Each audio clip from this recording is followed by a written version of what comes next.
गांव में पंचायत लगी हुई थी। वहीं कुछ दूरी पर एक संत ने अपना आसरा बना रखा था। जब पंचायत किसी निर्णय पर नहीं पहुंच सकी तो किसी ने सुझाव दिया, क्यों ना हम महात्मा जी के पास अपनी समस्या लेकर चलें, वे जरूर कोई समाधान बताएंगे। सभी लोग संत के पास पहुंचे। संत ने जब गांव के लोगों को देखा तो स्नेहपूर्वक पूछा, बोलो भाइयों, सब कुशल तो है? कैसे आना हुआ? लोगों ने कहा, महात्मा जी, हमारे गांव में बस एक ही कुआं है और अब उसका पानी पीना असंभव हो गया है। उसमें से बदबू आती है, मन ही नहीं होता पानी पीने को। संत ने ध्यान से बात सुनी और पूछा, अरे ऐसा क्या हो गया कि पानी पीने लायक नहीं रहा? लोग बोले, गुरुदेव, 3 कुत्ते आपस में लड़ते हुए उस कुएं में गिर गए और मर गए। अब उसमें से सड़ी बदबू आती है। जिस पानी में मरे हुए जानवर पड़े हों वह कौन पिए?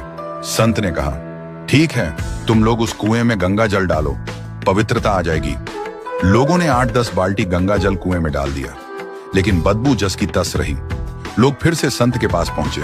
संत ने कहा, इस बार गांव में 7 दिन की श्री राम कथा करवाओ, वातावरण पावन हो जाएगा। लोगों ने कथा करवाई, प्रसाद भी बांटा, कीर्तन भजन भी हुआ, लेकिन परिणाम वही, कुएं से बदबू आना बंद नहीं हुआ। तीसरी बार संत ने कहा, इस बार कुएं में सुगंधित द्रव्य डालो, फूल, अगरबत्ती, चंदन, सब कुछ। लोगों ने वैसा ही किया, लेकिन फिर भी पानी पीने लायक नहीं हुआ। लोग निराश होकर फिर संत के पास पहुंचे और बोले, महाराज, सब कुछ कर लिया, फिर भी कुएं की स्थिति नहीं बदली। अब तो आप ही कोई समाधान बताइए। इस बार संत खुद कुएं के पास आए। उन्होंने उसकी हालत देखी और गांव वालों से पूछा, तुमने गंगा जल भी डाला, कथा भी करवाई, सुगंधित पुष्प और द्रव्य भी डाले, लेकिन क्या तुमने उन 3 कुत्तों को कुएं से बाहर निकाला? लोग बोले, नहीं महाराज, नहीं कहा।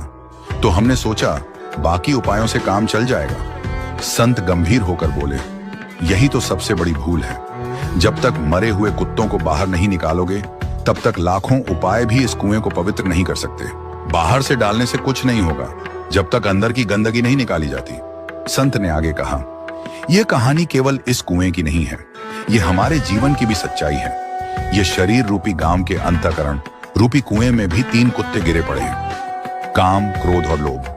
हम बाहर से तीर्थ यात्रा कर लेते हैं, कथा कीर्तन सुन लेते हैं, गंगा जल छिड़क लेते हैं, पूजा पाठ कर लेते हैं, पर भीतर की गंदगी जस की तस बनी रहती है।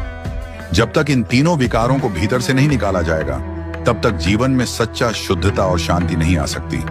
बाहरी सजावट तब तक व्यर्थ है जब तक अंतरात्मा की सफाई न की जाए। तो पहले अपने अंतर के कुएं से काम, क्रोध, लोभ जैसे विकारों को निकालो,